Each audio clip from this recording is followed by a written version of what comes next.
सोलापूर ग्रामीणच्या स्थानिक गुन्हे शाखेने आणि सोलापूर तालुका पोलिसांनी संयुक्तपणे एक धडाकेबाज कारवाई केली आहे. नळदुर्ग सोलापूर महामार्गावर सापळा रचून तब्बल 24 किलो 940 ग्रॅम गांजा जप्त करण्यात आला असून या प्रकरणी एका आरोपीला अटक करण्यात आली आहे. पोलिसांनी आरोपीकडून गांजा आणि एक ॲक्टिवा मोटरसायकल असा एकूण 13,17,000 रुपयांचा मुद्देमाल हस्तगत केला आहे. मुन्ना अब्दुल गफूर शेख वय 48 राहणार राहुल गांधी झोपडपट्टी पाचशेपेठ सोलापूर असे अटक करण्यात आलेल्या आरोपीचे नाव आहे.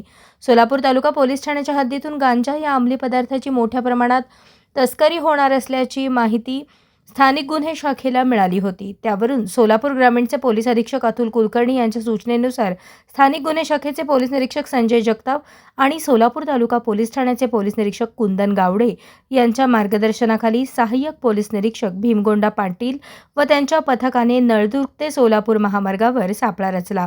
या दरम्यान संशयित आरोपी मुन्ना शेख हा त्याच्या होंडा ॲक्टिवा क्रमांक MH13EH 3759 वर सीटवर एक प्लास्टिकचे पोते घेऊन येताना दिसला. पोलिसांनी त्याला जागीच घेरून ताब्यात घेतले. पोलिसांनी आरोपीकडे असलेल्या पोत्याची झडती घेतली असता त्यात उग्र वास असलेला ओलसर हिरव्या रंगाची पाने आणि बिया असलेला 24 किलो 940 ग्रॅम गांजा आढळून आला.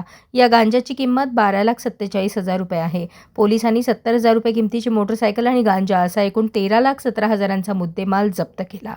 सदरची कामगिरी पोलीस अधीक्षक अतुल कुलकर्णी, अप्पर पोलीस अधीक्षक विजय कबाडे यांच्या मार्गदर्शनाखाली पोलीस निरीक्षक संजय जगताप, पोलीस निरीक्षक कुंदन गावडे, सहाय्यक पोलीस निरीक्षक भीमगोंडा पाटील आणि त्यांच्या पथकाने पार पाडली. अशाच नवनवीन अपडेटसाठी जनता राज्य न्यूज चॅनलला सबस्क्राईब करा, लाईक करा आणि शेअर करायला विसरू नका.